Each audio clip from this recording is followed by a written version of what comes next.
दोस्तों, पाकिस्तान में showbiz industry में 70, 80 और 90 की दहाई में इनकलाबी तब्दीलियां रूनुमा हुई। यही वजह थी कि 80 की दहाई में पाकिस्तान फिल्म इंडस्ट्री अरूज पर थी।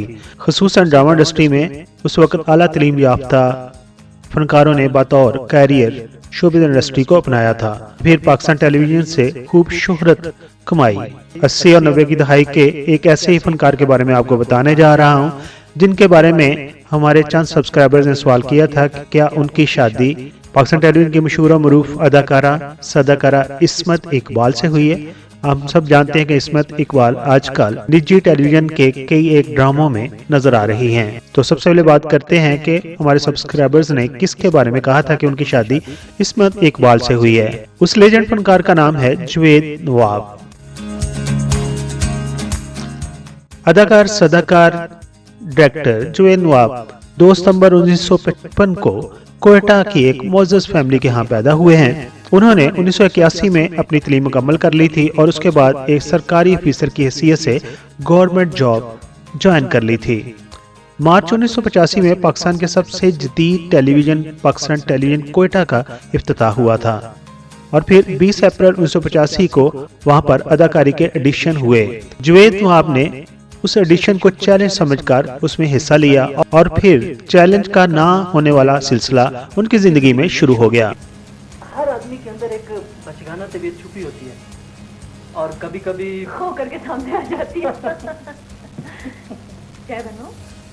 हाँ, चाय के साथ अगर कुछ लाइट रिफ्रेशमेंट हो जाए तो मजा आ जाए। साइमन, तुम्हें याद है कॉलेज में तुम्हारे साथ एक सहेली थी सायरा? हाँ बिल्कुल याद है। क्यों, क्या हुआ? वो आजकल कहाँ है? क्या हुआ? अब इस घर में अभी 2 मिनट के लिए सुनते नहीं जा सकता। मैं तुम्हें पुलिस के हवाले कर दूंगा। ना ना ना ना ना ना, ऐसा नहीं कीजिएगा वरना ये कैसेट आपके हेड ऑफिस में बजेंगे। जुवेद नवाब का पहला ड्रामा आबरू 6 मई 1985 को कोयटा टेलीविजन सेंटर से ऑन एयर हुआ था, जिसके प्रोड्यूसर थे निदा यासर के वालिद काजम पाशा और जुवेद नवाब को ड्रामों में मुतारफ कराने का सेहरा भी निदा यासर के वालिद प्रोड्यूसर काजम पाशा के ही सर जाता है। और निदा यासर के वालिद काजम पाशा ने ही जुवेद नवाब की वक्तन फौक्तन रहनुमाई भी की और जुवेद नवाब ने काजम पाशा के ही डायरेक्ट किए हुए और प्रोड्यूस किए हुए ड्रामा पदाश, दाग, साहल में अपनी बेहतरीन अदाकारी के जोहर दिखाए। पाकिस्तान टेलीविजन कोटा सेंटर से ही तल्लक रखने वाले डायरेक्टर मोहम्मद नवाज बख्शी की हिदायत में एक ड्रामा हादसा बना, उसमें भी जुवेद नवाब को कास्ट किया गया था। अब उस सीरीज की बात करते हैं जिसने सही मैनों में जुवेद नवाब को मुलकगीर शोहरत से नवाजा। उस ड्रामे का नाम था कोशिश। बुनियादी तौर पर कोशिश ड्रामा बच्चों के लिए लिखा गया था और जुल्करनैन हैदर उसे लिखते थे। ड्रामा कोशिश में लैला ज़ुबैरी ने जुवेद नवाब की वाइफ का रोल, जबकि उनकी बेटियों ने उसमें जुवेद नवाब की बेटियों का ही रोल निभाया था। ड्रामा कोशिश पाकिस्तान टेलीविजन सेंटर से तकरीबन 1 साल तक ऑन एयर जाता रहा। और ये बताते चलें कि ड्रामा कोशिश को निदा यासर की वालदा फहमीदा नसरीन ने प्रोड्यूस और डायरेक्ट भी किया था। हमारे सब्सक्राइबर जिन्होंने बचपन में उस ड्रामा को देखा था और दोबारा देखना चाहते हैं तो उस ड्रामा का लिंक हम अपनी डिस्क्रिप्शन में दे देंगे।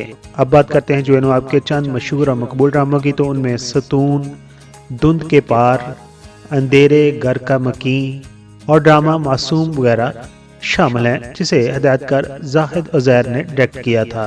जुवेद नवाब ने 1991 में एक ड्रामा किया था जिसका नाम था आखिरी चाचा। उसके बाद उन्होंने टीवी ड्रामों से अलहदगी इख्तियार कर ली और वो लाहौर चले आए और उन्होंने फिल्मों में एक्टिंग शुरू कर दी और उन्हें फिल्मों में बेहतरीन अदाकारी के ऊपर मरहूम अदाकार मोहम्मद अली के हाथों अवार्ड्स भी लेना नसीब हुआ।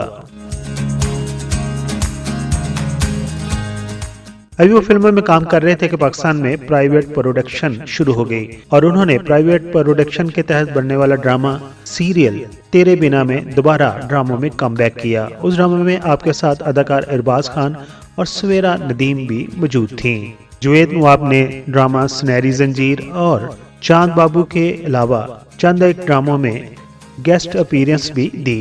ड्रामा और फिल्मों में अदाकारी के साथ साथ उन्होंने अपनी सरकारी मुलाजमत को भी जारी रखा और फिर 2 सितंबर 2015 को बुलाई उम्र 60 साल मुकम्मल होने पर उन्होंने सरकारी मुलाजमत से रिटायर ले ली।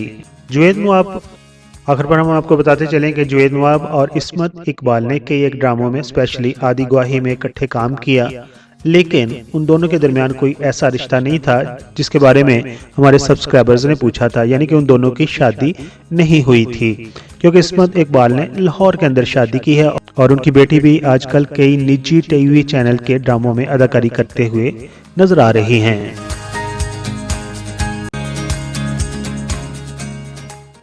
अदाकार सदाकार जुवैद नवाब ने यूं तो कई एक अवार्ड्स अपने नाम किए, लेकिन जब मियां नवाज शरीफ की हुकूमत थी तो उस वक्त कोयटा की हुकूमत ने जुवैद नवाब की खिदमत को सराहते हुए प्राइड ऑफ परफॉर्मेंस के लिए उनका नाम दिया था, जो कि मंजूर भी हो गया था। लेकिन उन्हीं दिनों नवाज शरीफ की हुकूमत का तख्ता उल्ट गया और बेनजीर की हुकूमत आ गई, और फिर बेनजीर की हुकूमत ने उनसे जुड़े हुए फनकारों को प्राइड ऑफ परफॉर्मेंस के लिए नामजद कर लिया। दोस्तों, ये थी कहानी पाकिस्तान टेलीविजन के लेजेंड अदाकार सदाकार जुवैद नवाब की, और एक किस्सा जो उनकी जिंदगी के साथ इस्मत इकबाल के साथ जुड़ा हुआ था कि क्या जुवैद नवाब की शादी इस्मत इकबाल से हुई थी, लेकिन हकीकत में ऐसा कुछ नहीं था, और हमने उनसे बकायदा टेलीफोन पर बात करके इसको कंफर्म करके आपको इस वीडियो में डिक्लेयर कर दिया है कि ये सुनी सुनाई बात थी। जुवैद नवाब अपना एक YouTube चैनल भी चलाते हैं और उनके चैनल पर उनके वो तमाम ड्रामे मौजूद हैं जिनमें उन्होंने अपनी अदाकारी के जोहर दिखाए थे। और आखिर पर हम आपको दिखाने जा रहे हैं उनकी फैमिली, बहनों भाइयों जो हमारे सब्सक्राइबर्स हैं। अगर आपको हमारी ये कावश पसंद आई है और आप माजी के दरीचों में गुम हो गए हैं तो आप भी हमें अपना प्यार दीजिए, अपनी मोहब्बत दीजिए, हमारी इस वीडियो को लाइक कर दीजिए। अगर आप हमारे चैनल पर नए हैं तो हमारे चैनल को सब्सक्राइब कर दीजिए। अगर फेसबुक पर हमें देख रहे हैं तो हमारी वीडियो को लाइक कर दीजिए। अपना बहुत सारा ख्याल रखिए, अपनी फैमिली का बहुत सारा ख्याल रखिए। Thank you so much.